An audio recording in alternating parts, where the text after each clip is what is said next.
All right, everybody. Your first exam is Wednesday, and it's going to be on Moodle, but the exam itself is going to be in here, okay? So it's face to face. It's the only time I mandate us being here in person to take the exam. I'm going to have all the information up by today, but just no cell phones, laptops, mobile devices is fine, but just no cell phones. I will provide scratch paper for you. I encourage you to use it. Um, just remember, this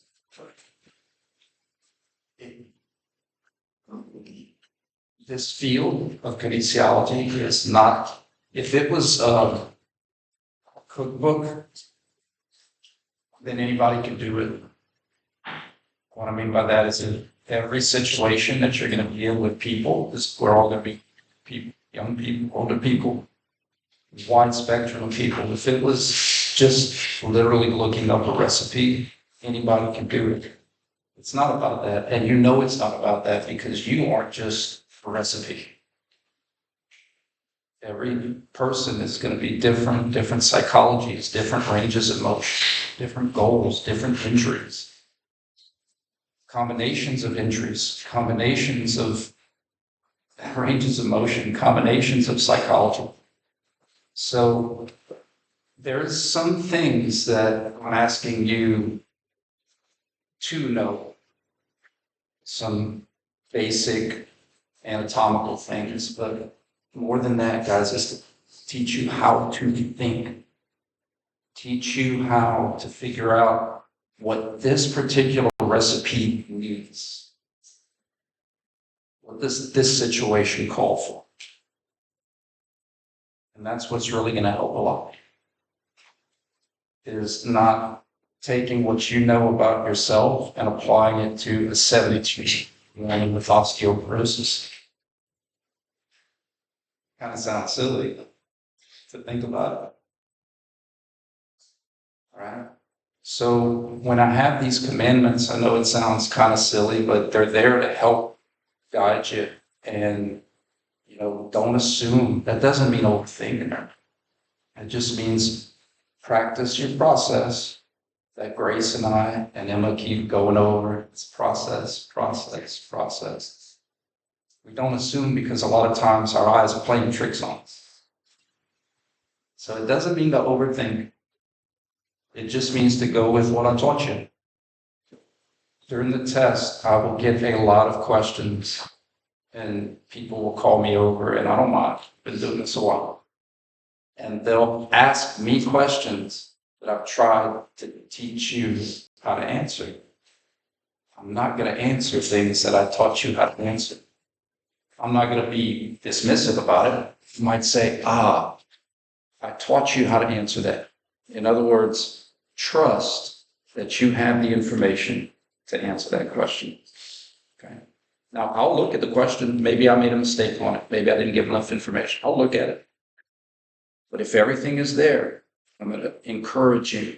And I'm going to say, we talked about how to answer that question in class. You got this. Okay. For those of you that are movers, I encourage that.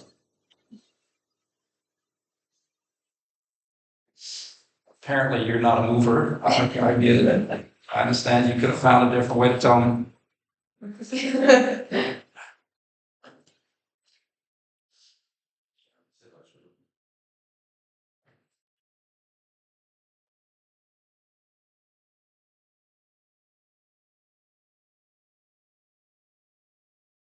okay. Everything all right? Yeah, I'm all right. That was really fun. Oh, yeah. Look, sometimes I'll get a phone call in class and it'll be my dad who's 80 years old. I'm taking that call. Pop, you all right? Oh, yeah, sure. I did the butt dial. All right, Pop. Clever. So what we're going to do now is kind of tradition. Is you guys are going to lead this final review. I've taught you everything you need to know for this first test, but I do want to be transparent. The first exam is by far the easiest exam.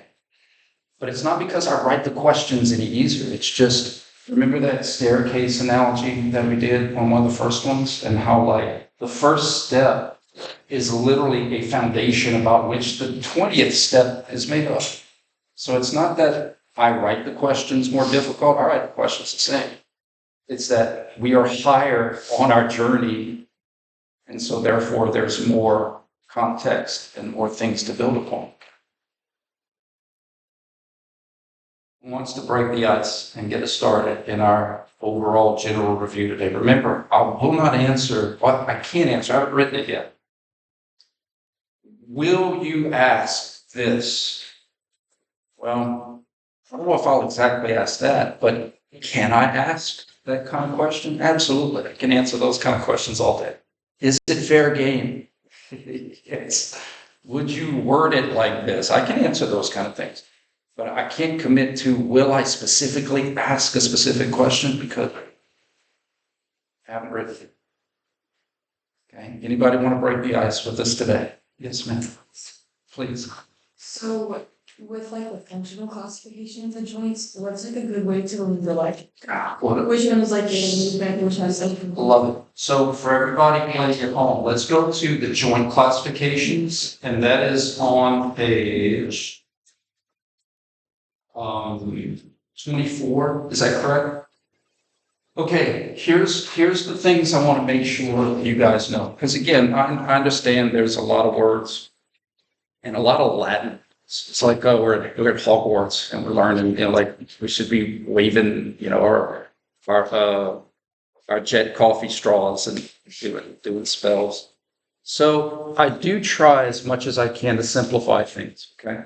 So what we need to know is that bones obviously come together to articulate as joints. The stuff on the left, okay, that stuff is going to be important when we go into specific. We're going to go more into the story when I lecture about the ankle, when I lecture about the subtalar, when I lecture about the knee. So I'm introducing you to the stuff on the left, the structural stuff. Put a pin in it. It's going to be more important. So don't waste your time. Remember, I want you to look at it. I want you to recall, oh yeah, I remember that word. But the main thing is the stuff on the right for this test. Keeping it simple. There's 3 functional classifications of articulations, and it should break down kind of like into how we typically learn things. Hot, cold, warm. You have the articulations that will have 0 movement, bone fused with bone. And then the other extreme, I love to go with extremes because then you can kind of meet in the middle. The other extreme is we have the ones with the most movement. We're very interested in those. Some of them move about 1 axis in 1 plane. Some of them move about 2 axes and 2 planes, and the most move about 3 axes and 3 planes. The uniaxials, we're going to have to account for 2 motions. Remember we talked about that? Flexions, extensions, and joint sagittal. Biaxials, we're going to have 4 motions, and triaxials, we're going to have 6 motions, or multi-axial. So that's the main thing for this test, and then we'll expand on it as we go through, and I'm going to teach you about modified hinges, and I'm going to teach you about ellipsoids, and I'm going to teach you about condyloids. But it's unfair for me to have you memorize that without context. So in other words, once we go into the specific joints and I show you how the bones come together and I show you how they move about each other, that'll make the stuff on the left make better sense. Did that answer that question? That's a really good question, and I'm glad you asked. So example, a question I could ask is which type of joint classification allows the least amount of movement? And I'm not saying I'm going to ask it, but straight up, synorthotic.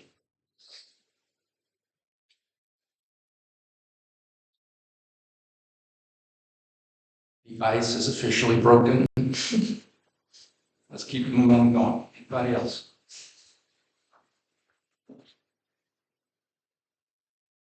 Yes, sir. So when it comes to the motions, that's like just sagittal, you said, on this first exam. Let's clarify. Let's clarify. That will just be locally referenced joint sagittal perspective. Now, that doesn't mean I can't move joints sagittal motion in rooms frontal or rooms transverse. So when it comes to global, you need to be familiar with all. 100%, absolutely. And the reason why, again, I always try to justify everything. I don't want to waste your time. We have to keep global in mind because that's what's messing with our minds. We still have to understand a global reference of things. So that way, as an example, my baseball players, if we're talking about someone throwing overhead, that's a global reference because I'm throwing to my side. Physics-wise, I want to release it as far away from us. So globally, it's looking like it's overhead, but you know better. You know that they're still throwing relatively at 90 degrees. So we still have to maintain the global reference so that we can fit. It's almost kind of like if you're in a restaurant business, the local dish you're preparing is still inside of a global building. The structure about which, the stuff, or a stage. The stage is fixed, but the movements inside the stage are relative. So an example of the question, which is a great question, is my elbow is moving in its sagittal plane, but this flexion extension is also happening in the room's frontal. Both of those things are true. And we just clarify globally, this flexion extension was frontal. Locally, it was sagittal, and that's important so that we don't say this is ab and abduction of my elbow. People will say that, and it's not their fault. They were never taught how to, just because it's in my frontal plane or the root's frontal plane, or even how I see frontal plane doesn't make it ab and abduction. That's still just as much flexion and extension is here, still just as much flexion and extension is here. So we have to use those perspectives to help clarify the confusion about joint motion.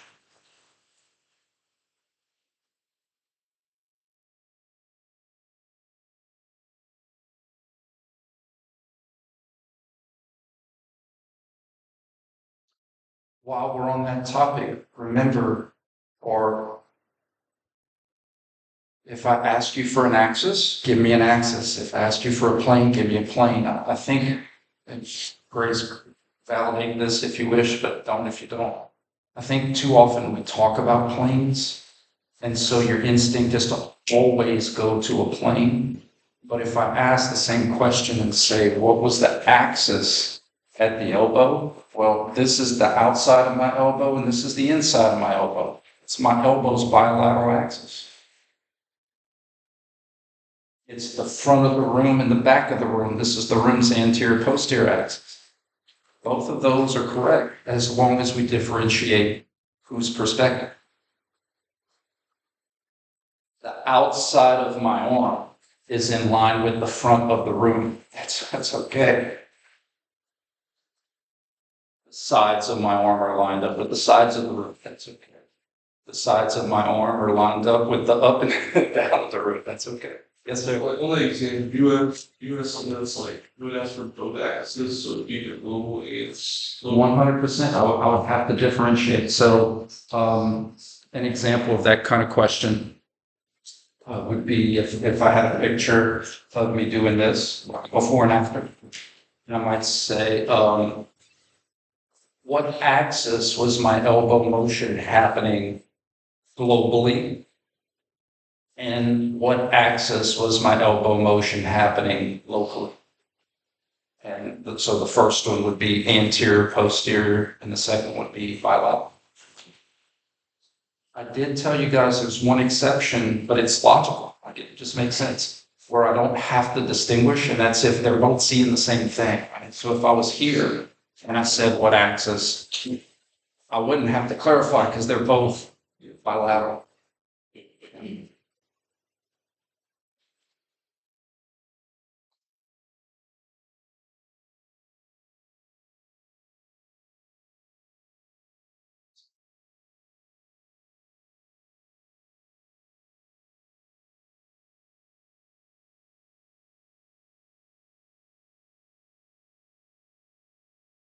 Yes, ma'am. We can do a couple more examples of the global versus the local, because I feel like my brain like automatically sees everything in local and.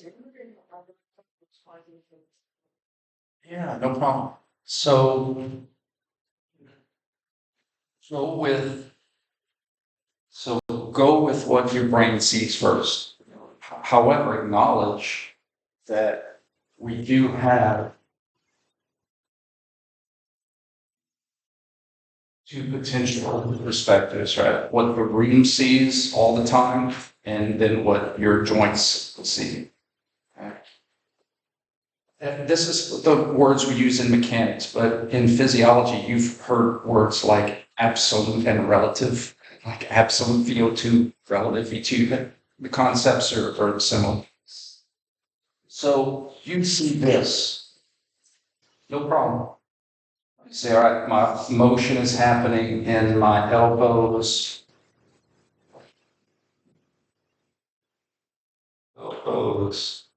statical about my elbows,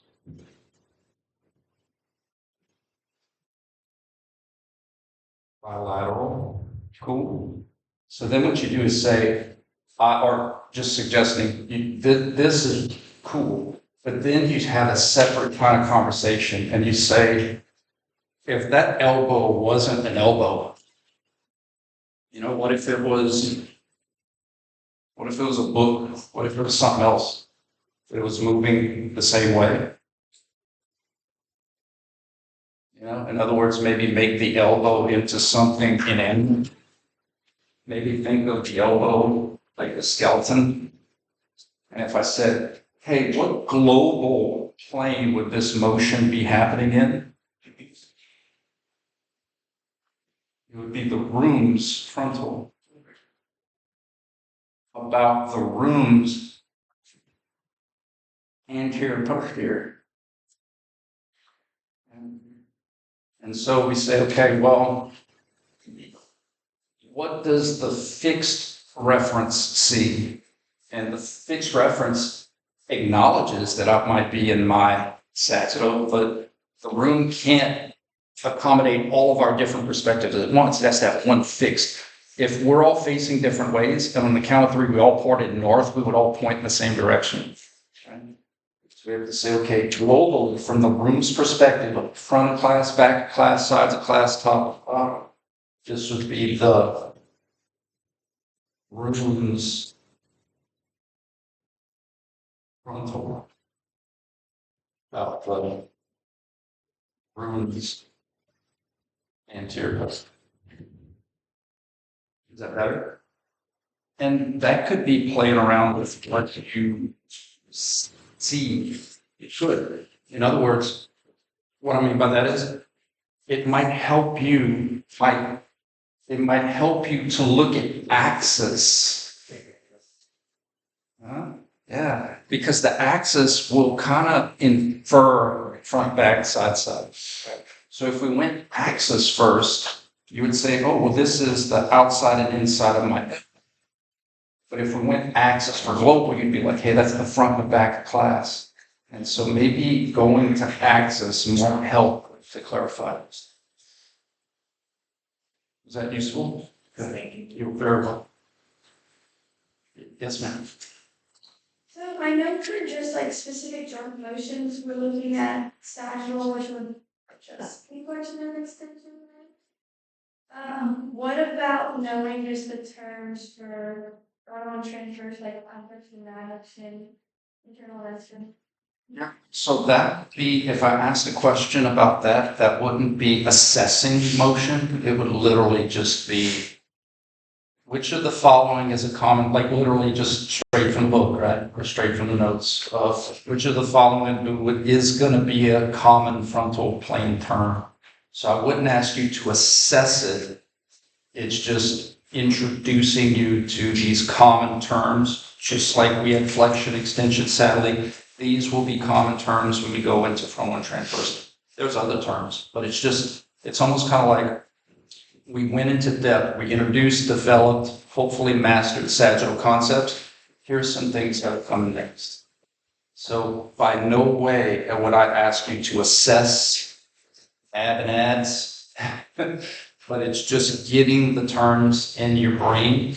And so a fair question could be, in, the materials, a common frontal plane motion will be which of the following? And I assume you've already had those terms. Yes, ma'am. So it's not one quick question, but I guess like for everyone, it could help something. Yeah. We Love last night and just looking at like all the different, What page? this is Are you- page 19 and 20, so about. 19 and 20? So we were just looking at like the X, the Y, and the Z axis, and there was a QR code on one of the pages that kind of showed like your students using like a yoga ball. And so at first we were just looking at like the X axis, the Y axis, and the Z axis. And we were like, oh, well, if you look at it, if you see it side to side, you're like, would you be going that way? But I started thinking about it like you're rotating about it. Yes. Like Yes. Yes.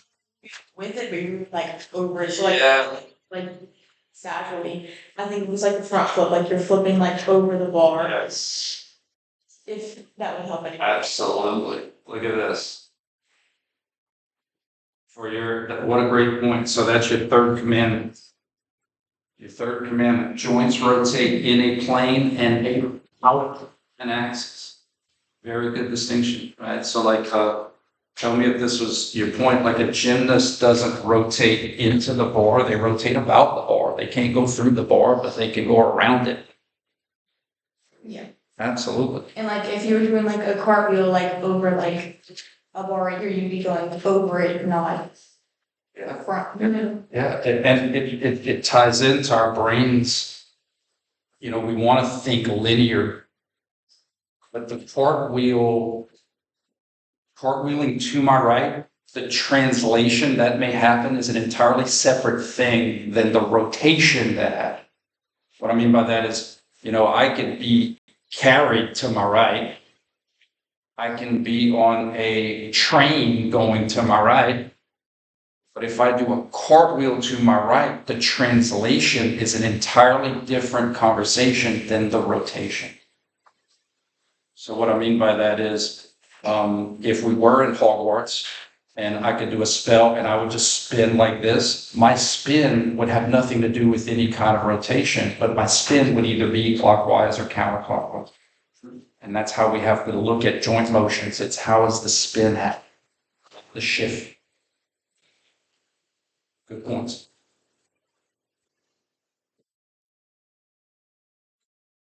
Very, very good points. And that's open conversation too. If there's something that's working for you, something that's worked for you, or you see things, in our study group, we think of it like this. We're all trying to help each other out. So thank you for reaching. Grace, when's the review, the final review session? It's today at 5:30. Today at 5. Today at 5.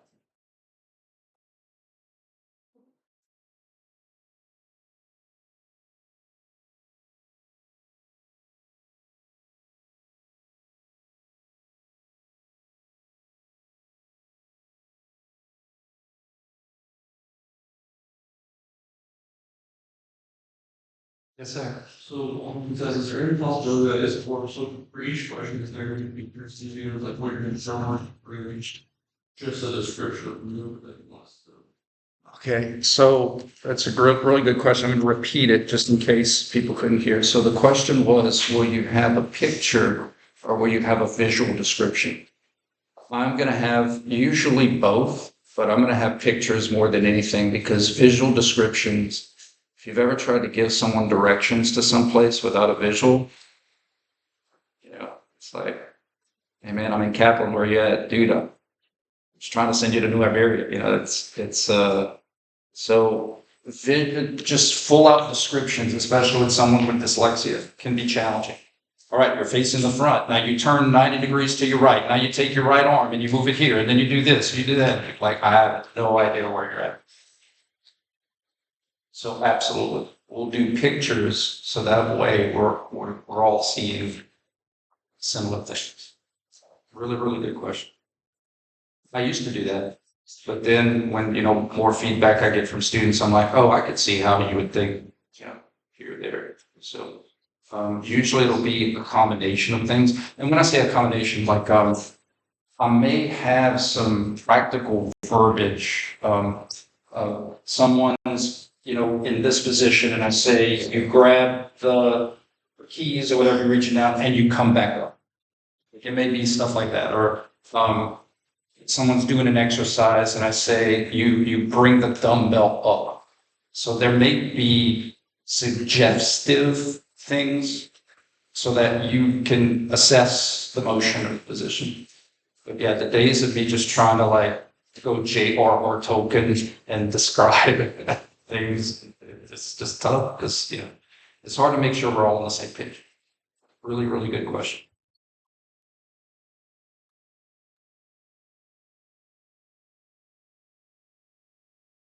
J.R.R. Tolkien was the Lord of the Rings guy. I heard they made those movies and the books. It's really cool.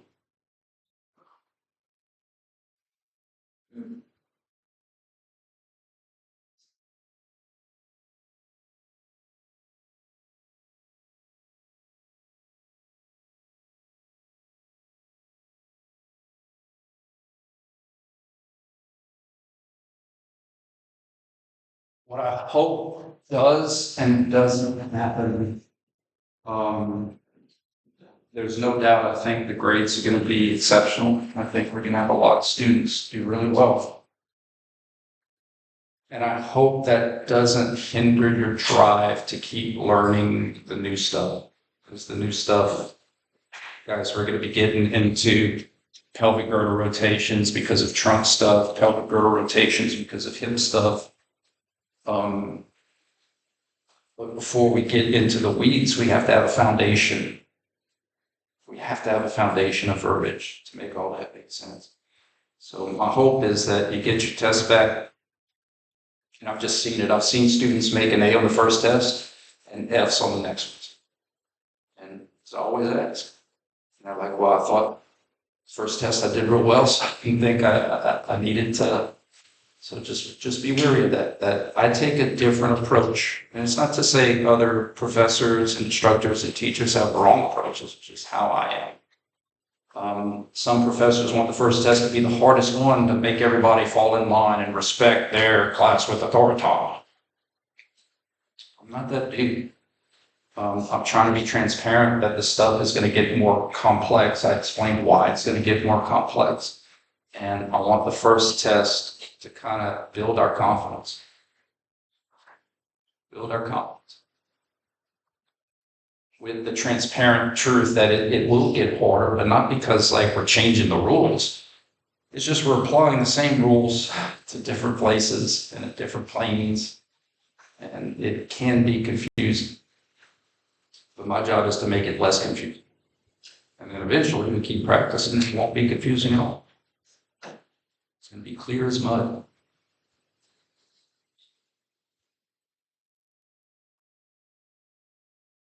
Anything else?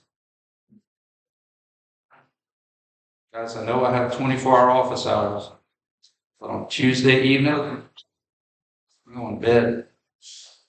So all of the 10 p.m. texts I get asking questions, sweet dreams. Can you go over the idea of rotation translate again? Absolutely. Absolutely. So the question was the differentiation between translation and rotation. And we have the ability to move, my major professor would fuss at me for saying this, but at the end of the day, it's okay for this set. We can move ourselves. My major professor would say, we cannot move ourselves. We need ground reaction force. All right, I get you. What she's basically saying is that I can't move myself without, this is like physics stuff, right? But I can't move myself without this, without the ground. So I if you're watching this, Doctor, I get it. But the point of getting to that very important question is that in order for us to be responsible for our own movement, we have to rotate things so that we can translate other things. Our bodies cannot move ourselves through sheer translation because then we would have dislocations. And I think a couple weeks ago I used the Baymax from Big Hero 6, right? We don't want to translate bones about other bones directly. That would be a bad day. So we have this really cool phenomenon where we can rotate things where the bones stay articulated. But in doing so, especially in combination, those combinational rotations allow us to translate segments. My hand can translate forward because other things are rotating. I think in the commandments, we rotate in order to translate.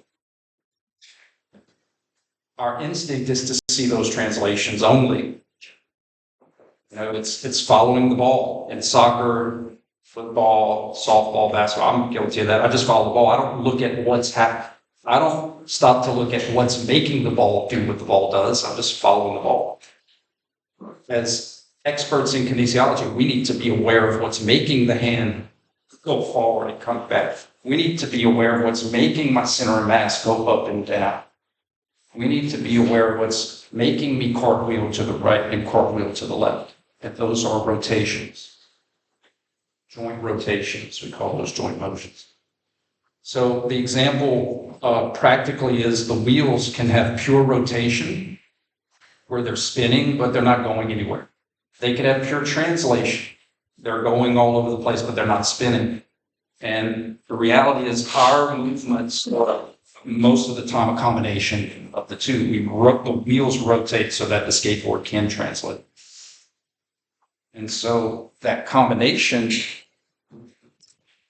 is, okay guys, in the past, we might have only talked about the wheels going to your right or the skateboard going to your left. And now it's, okay, the skateboard is going to your right or to your left because the wheels are spinning clockwise or the wheels are spinning counterclockwise.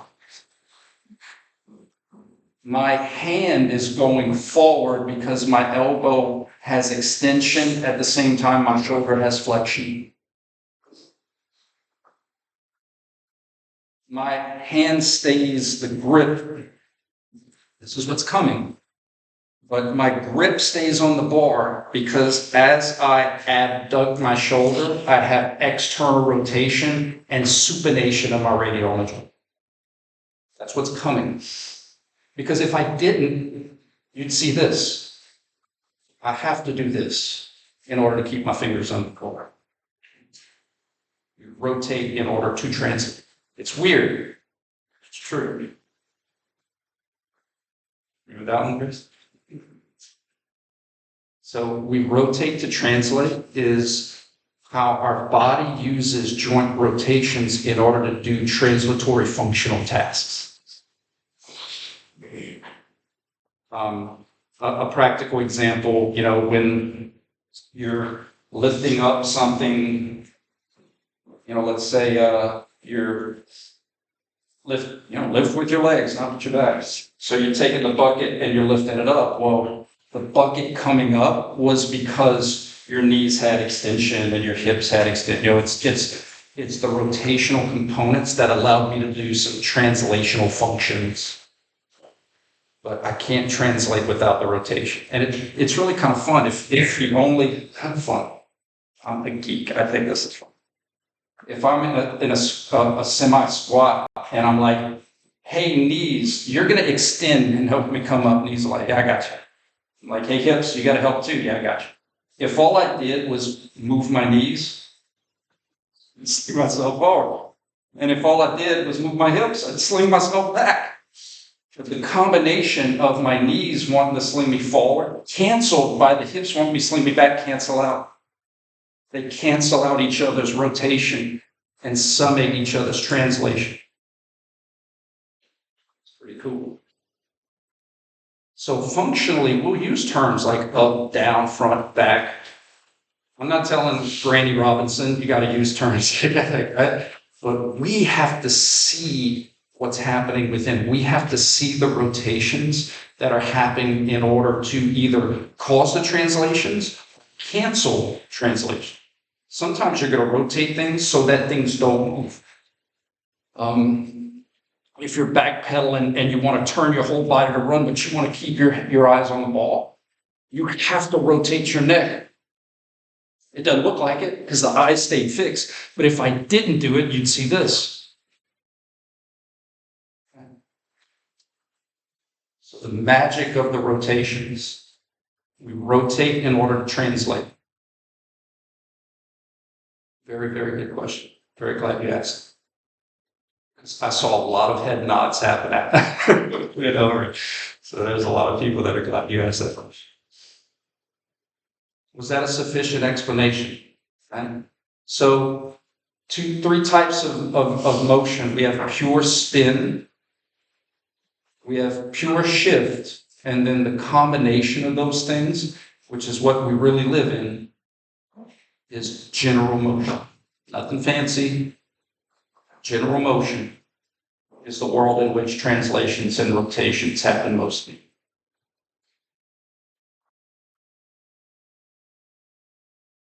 I think an extreme example of, I think I've used this in class. If I didn't, I apologize. But 3 planes of motion on the shoulder, you don't have to know what they're called right now, but just practically speaking, if I had 50-pound dumbbells, I'm not doing this with it. It's not because of the rotation, it's because of the shift. I got to bring them up. I'm not doing this with it. But you know what I can do all day long? I can do that with it. This is more pure rotation. There's no, I can spin a 500-pound merry-go-round. Okay, I lift it up. So those strongman things are where people are like tugging big trucks full of weight. And I'm like, wow, that's cool. Lift it up. That one. Pulling like an airplane. It's really cool. Lift it up.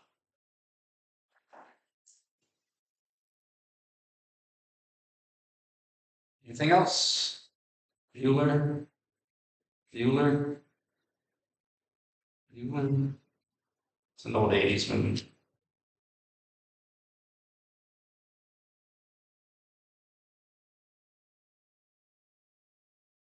All right, guys. Y'all have a good day. Grace and I will hang around if y'all have any specific questions. Thank y'all for those questions today, guys. Really appreciate it.